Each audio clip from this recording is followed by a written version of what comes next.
আজ যেন আপনি কেমন খোশ মেজাজে আছেন। খাম্বাজ রাজ্যের রাজা সেরা বুদ্ধিমান পুরস্কারের জন্য গোপালের নাম বিবেচনা করেছেন। তাহলে বুঝতেই পারছো তো ব্যাপারটা কতটা সভা জুড়ে আজ কি আনন্দ! আনন্দ তো হওয়ারই কথা। আমার সভাসদদের মধ্যে গোপালই যে সব থেকে জনপ্রিয় আর বিখ্যাত সেটা আর একবার প্রমাণিত হলো। আমি মানতে পারলাম না মহারাজ। মহারাজের জরুরি তলব পেয়ে এলাম। কি প্রয়োজন মহারাজ? খাম্বাজ রাজের হাত থেকে তুমি সেরা বুদ্ধিমান পুরস্কার পেতে চলেছ, আর তুমি কিনা বাড়িতে বসে আছো। শুধু শ্রম করলে হবে মহারাজ, একটু বিশ্রামেরও তো প্রয়োজন, তাই না? গোপালের কেবল দেখনদারি, আওয়াজ বেশি, বুঝলে? তাহলে আমার একটা সহজ প্রশ্নের উত্তর দিক রাজসভায় কেউ।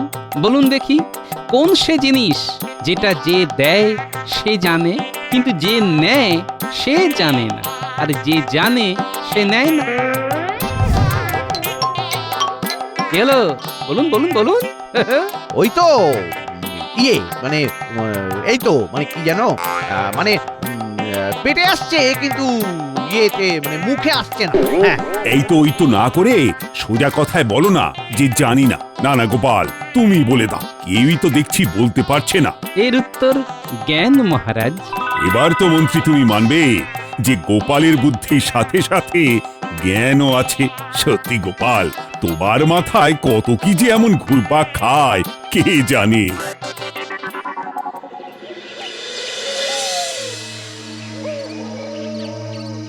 না না না না না না না, গোপালকে নিয়ে মহারাজের এই বাড়াবাড়িটা আর সহ্য করা যাচ্ছে না। বেশ বুঝতে পারছি কৃষ্ণনগরে আসল জ্ঞানী আর বুদ্ধিমানের কোনো কদর নেই। আরে মা, এমন বুদ্ধিমান লোকই তো আমার দরকার ছিল। না না না না, একে ধরে কাজ হবে মনে হচ্ছে। কোথায় যাচ্ছেন মন্ত্রী মশাই? আমার যে আপনাকেই চাই। এই কেড়ে, ওরে বাবা রে, উঠে যাচ্ছি তো, উঠে যাচ্ছি। নামা নামা নামা নামা, আমাকে নামা রে। ওরে কে, আমাকে নামা। আবার উড়িয়ে নিয়ে যাচ্ছে রে। বাঁচা রে, বাঁচা। কি যে হবে কিছুই বুঝতে পারছি না। এদিকে গিন্নিও তো যখন তখন কোথায় কোথায় ফুরুত হয়ে যাচ্ছে। বাঁচা রে, বাঁচা। যাবে না। তোমার সব সমস্যার সমাধান করে দেওয়ার জন্য একজন বুদ্ধিমান লোককে ধরে এনেছি। এই যে সে লোক নয় গো, একেবারে কৃষ্ণনগরের মন্ত্রী মশাই। নিচে নিচে গলা ফাটাচ্ছিল যে এর বুদ্ধির কদর কেউ দেয় না। এই এই এই, ছাড়ো ছাড়ো আমায়, ছাড়ো ছাড়ো আমায়। এক পেট নিতে হয় না, আবার ভূত দোষর। তাদের পাল্লায় পড়লাম রে। এই চুপ! এই না হলে বউয়ের মতন কাজ, তোমার মতন পেতনি দুটো হয় না। কিন্তু আমাকে এখানে ধরিয়ে নিয়ে আসার কারণটা কি? আমি কি করলাম? কিচ্ছু করনি, তবে এবার করতে হবে। আমার একটা সমস্যার সমাধান করে দিতে হবে তোমার বুদ্ধি দিয়ে। করতে পারলে ভালো, তাহলে গেল মেরে একেবারে ভূত বানিয়ে দেব। সমস্যার সমাধান আছে তো, আছে, একজন আছে। আসলে কৃষ্ণনগরের আসল বুদ্ধিমান লোক তো গোপাল, আমি আর কি। মনে হচ্ছে লোককে গুলিয়ে দেওয়ার চেষ্টা করছে। স্বীকার করে নিতে কোনো লজ্জা নেই। অন্য কেউ তো জানবে না। আর বুদ্ধিমান লোকের সন্ধান দিলে ভূত এবার আমাকে ছেড়েও দিতে পারে। গোপালকেও না হয় তুলে নিয়ে আসবো, কিন্তু তোমাকে ছাড়বো না। এই রে, তা কেন? আরে বাহ, গোপাল এসেও যদি আমার স্বামীর কোনো সুরাহা না করতে পারে, তাহলে ওই গোপাল আর তোমাকে দুজনকে ভূত বানাবো। চলো গিন্নি, মন্ত্রীকে এখানে বেঁধে রেখে দুজনে মিলে গিয়ে গোপালকে তুলে নিয়ে আসি।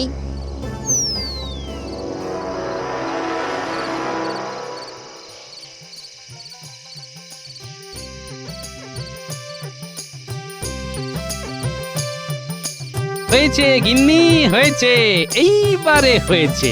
সে নয় বুঝলাম, কিন্তু হয়েছেটা কি? মন্ত্রী মশাইয়ের থোঁতা মুখ একেবারে ভোঁতা। কারণ খাম্বাজ রাজ্য থেকে এবার পুরস্কার জুটেছে আমার। তাহলে আর কি হই হই করে চারদিকে বলে বেড়াও। বুঝেছি, আমার পুরস্কার পাওয়ার খবরে খুশি হলে না তাহলে? হ্যাঁ, তুমি পুরস্কার পেলে আমার আর কি ক্ষতি বৃদ্ধি হবে গো?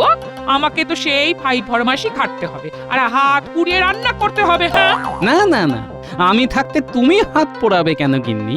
দেখো না, আজ আমি কেমন তোমাকে রান্না করে খাওয়াই। এই তুমি থামো বাপু, অত কেরামতি আমি সহ্য করতে পারবো না। হ্যাঁ, আগে আমি আড়াল হয়ে যাই, তারপর তুমি যা ইচ্ছে তাই করো। হ্যাঁ, আরে আরে এই দেখো, ও গিন্নি, আরে চললে কোথায়? যা, চলে গেল। না, এবারে তো তাহলে সত্যি সত্যি আমার হাতের খেলা দেখাতে হবে।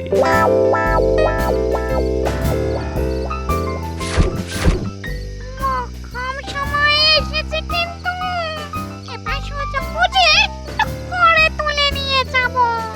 আমার কিন্তু মনে হচ্ছে গোপাল তেমন সুবিধের লোক নয়। বউটাকে কেমন ঘর থেকে তাড়িয়ে দিল, বেচারি যেন কেমন মন খারাপ করে চলে গেল। গোপালের বউয়ের কষ্ট দেখে তোমার যেন বুক ফেটে যাচ্ছে।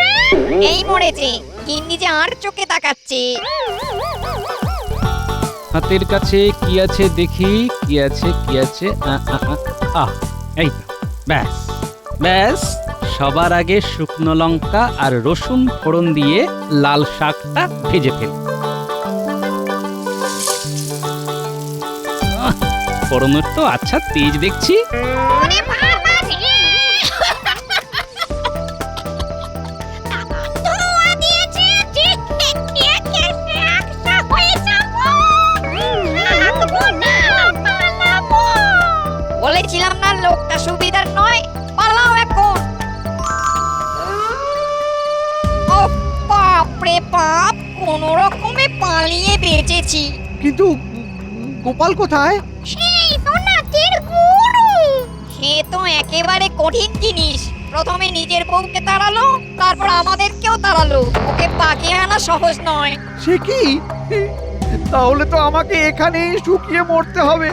তোমরা ভূত হয়েও এভাবে হাল ছেড়ে দেবে? হ্যাঁ, কে বললো ছেড়ে দেবো? আমি মোটেই ওকে এমনি এমনি ছেড়ে দেবো না।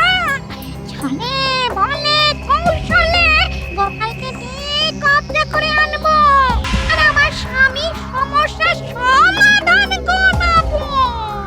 আহা আহা, এমন প্রতিনিষ্ঠ পেতনির কথা শুনে আমার চোখে জল চলে এলো গো।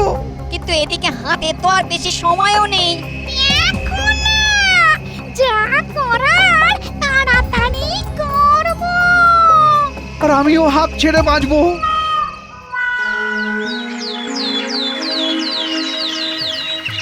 না না না, একটু যে হাঁপ ছেড়ে বাঁচবো তার উপায় নেই। হঠাৎ করে এ কি উটকো বিপদ! মন্ত্রী কিনা নিরুদ্দেশ।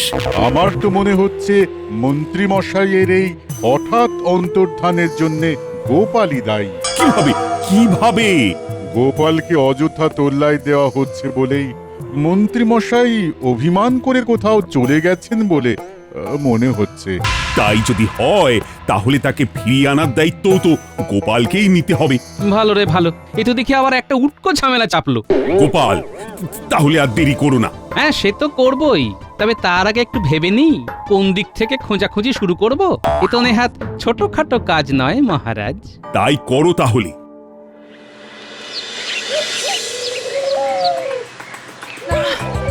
আজ যেন চুল বাঁধতে বাঁধতে একটু বেশি বেলা হয়ে গেল। সুযোগ খুঁজছিলাম, আর ঝপ করে পেয়ে গেলাম। সূর্য অস্ত যাওয়ার পরে খোলা চুলে বসে আছে গোপালের গিন্নি। ওরে তোরে, সে দিয়ে যাওয়ার এটাই সেরা উপায়। তারপর ঠিক গোপালকে কায়দা করে ফেলবো।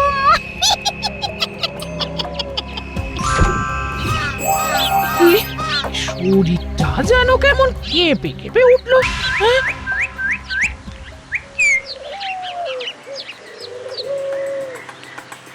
কি গিন্নি, মনে হচ্ছে যেন ভাত ঘুম দিয়ে উঠতে সামান্য দেরি হয়ে গেছে। তাতে কি হয়েছে? ব্যাপার কি, আজ যেন গিন্নির গলা থেকে একেবারে মধু ঝরছে, তাই জন্যে কি গলাটা একটু কেমন কেমন শোনাচ্ছে? আরে খেটে খেটে মানুষটার কি অবস্থা হয়েছে? খুব হয়েছে, এবার এইসব আদিক্ষেতা বন্ধ করো তো গিন্নি, এক্ষুনি তো আবার মুখ ঝামটা দেবে। কি যে বলো, তাই আবার হয়? আমার যে আজ স্বাদ হয়েছে তোমার সাথে একটু সান্ধ্য ভ্রমণে বেরোতে। হ্যাঁ, নিয়ে যাবে তো আমায়? আহা, কতদিন পরে তুমি এত আদর করে আবদার করলে গিন্নি। না না না, তোমার এই আবদার তো রাখতেই হবে। চলো তাহলে আজ না হয় একটু হেঁটেই আসি। এসো চাঁদ, আমার ফাঁদে পা দেবে না, তাই আবার হয়।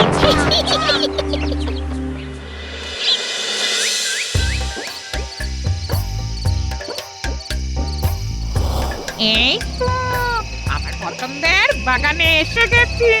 এসো না, এসো, এবার ছোঁয়াছুঁই খেলি।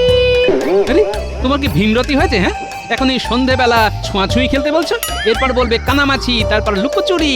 এই কি শুরু করেছো বলো তো? হ্যাঁ, করেছি আমি, আর শেষটাও করবো আমি।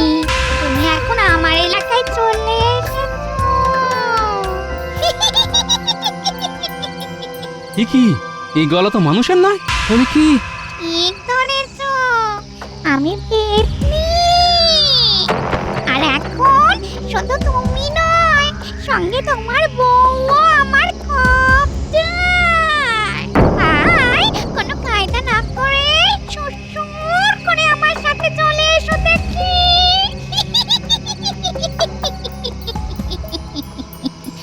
ও বাবা, একবার যখন এর পাল্লায় পড়েই গেছি তখন মাথাটা ঠান্ডা রেখেই বাকিটা সামলাতে হবে। সে না হয় যাচ্ছি, কিন্তু আমাকে কি করতে হবে সেটাই তো বুঝতে পারছি না। এমন কিছুই না, তুমি আমার স্বামীর সমস্যার সমাধান করে দেবে। তাহলেই আমার আর আমার গিন্নির মুক্তি। হ্যাঁ, এই তো, বুদ্ধি তো বেশ টনটনে আছে দেখছি। তাহলে এসো, এসো। এই যে, এই নাও, বুদ্ধির দোকান হাজির। আচ্ছা, এটা আবার জানাজানি হয়ে গেল কি করে? এই গুণের খবর কি আর চাপা থাকে? তোমাদের মন্ত্রীর কাছ থেকে জেনেছি যে তোমার নাকি খুব বুদ্ধি। তা এবার যে তার একটা নমুনা দেখাতেই হবে। তার মানে মন্ত্রী তোমাদের হেফাজতেই আছে? এই তো ভাই গোপাল, এই তো আমি এখানে। আর সে না হয় আছেন, তাই বলে যেখানে সেখানে আমার প্রশংসা করবেন এইভাবে? সে কি আর আমি এমনি এমনি করেছি? তবে করে যখন ফেলেছি তখন এবারের মতো সামলে দাও ভাইটি, তাহলে এরা যে ফট করে কেড়ে নেবে প্রাণটি। তোমাদের গালগপ্প ছেড়ে আমার একটা সমস্যার সমাধান বাতলে দাও দেখি চটপট। কিন্তু সমস্যাটা কি?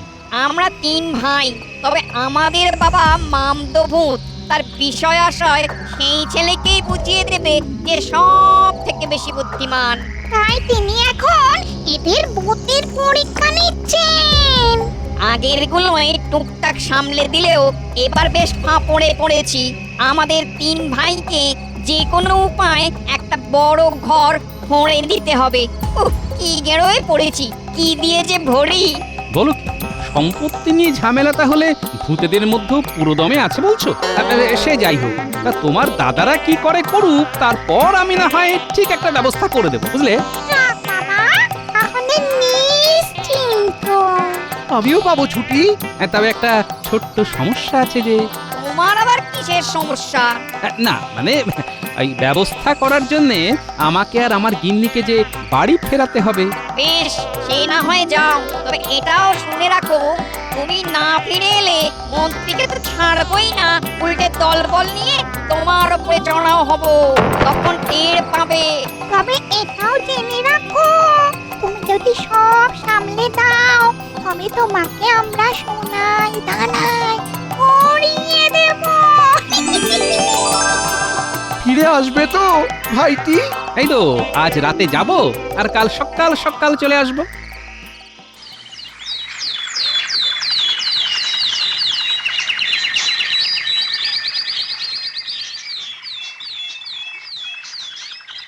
গিন্নি ঘুমাচ্ছে, এই ফাঁকে সিন্দুক থেকে জিনিসটা গ্যাঁটে ভরে গট গট করে হাঁটা দে।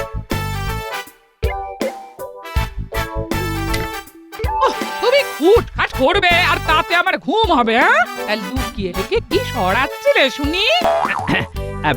আমি তো কাজের মানুষ, তাই কাজ করারই চেষ্টা করছি গিন্নি। সে করো, আপত্তি নেই, কিন্তু তার আগে বলো তো আমার কি হয়েছিল? হ্যাঁ, আমি তো চুল বাঁধছিলাম, তারপর কি হলো? হ্যাঁ, এখনো তেমন কিছু হয়নি, তবে অনেক কিছু হবে, একটু অপেক্ষা করো। আবার আবার তুমি হেয়ালি করছো? হ্যাঁ?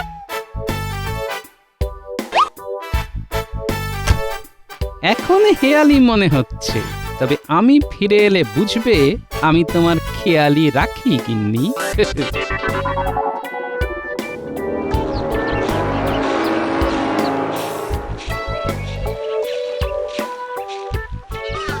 যাক, তুমি ঠিক সময় ফিরে এসেছো। ওই দেখো, ওদিকে বোধহয় পরীক্ষা দেওয়ার তোড়জোড় শুরু হয়ে গেছে। সে হোক না, আমরা না হয় ততক্ষণ একটু তফাৎ থেকেই উঁকি মারি। তাই করি, মন্ত্রী মশাইকেও সঙ্গে এনেছি। কোনো ফাঁকিবাজি হলেই দুজনকেই যাতে হাতে নাতে ধরতে পারি। গোপালের চালে মামদো বাবা বেসামাল হলো বলে। ওই দেখো, ওরা কি বলা কওয়া করছে। কিরে বড়, দেখি দেখা তোর কেরামতি, ঘরটা ভরে ফেল এবার তাহলে। এটা আবার কোনো কাজ হলো? আমার এক চুটকিতেই তো ঘর ভরে যাবে।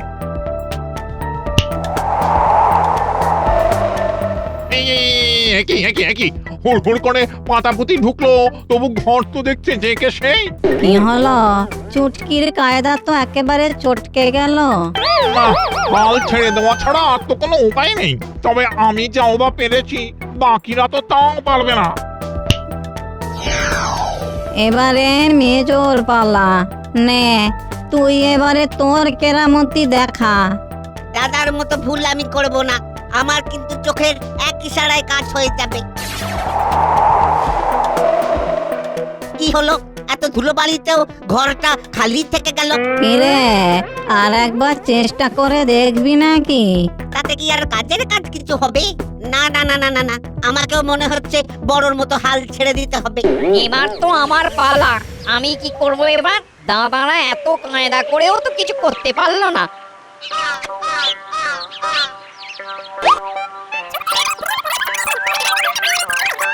তাহলেই হয়ে যাবে। হয়ে বেশি হবে। দূর থেকে দাদাদের কসরত দেখছিলাম, তবে আমি কিন্তু তৈরি হয়েই এসেছি। বেশ তো, তোর কেরামতিটাই দেখা বাকি, দেখি তুই কি করিস।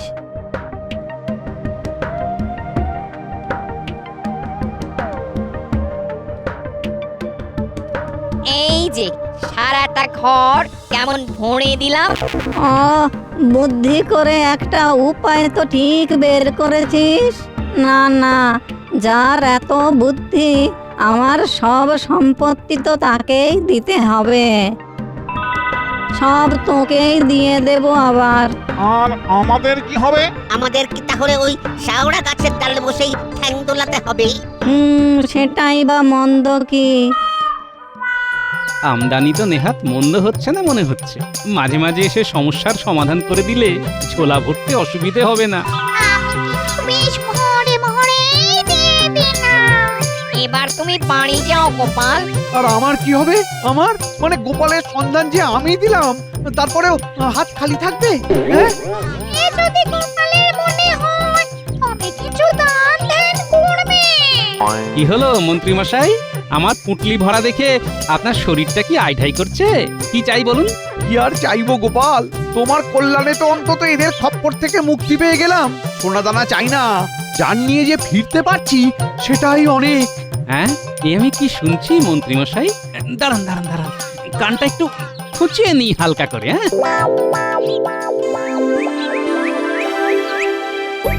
এই তো আবার আমার সভা কেমন ভরা ভরা লাগছে। গোপাল আর মন্ত্রী দুজনেই হাজির।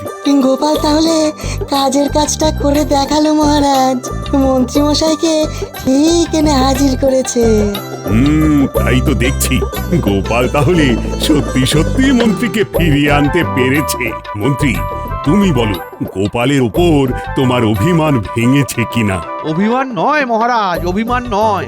আমি তো বরং বলছি গোপালের মতো বুদ্ধিমান আর দুজন নেই মহারাজ, আর দুজন নেই।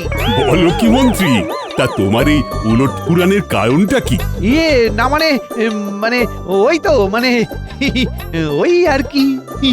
আমি বলি কি, যাহা ভূত তাহাই অদ্ভুত। কি মন্ত্রী মশাই, তাই তো?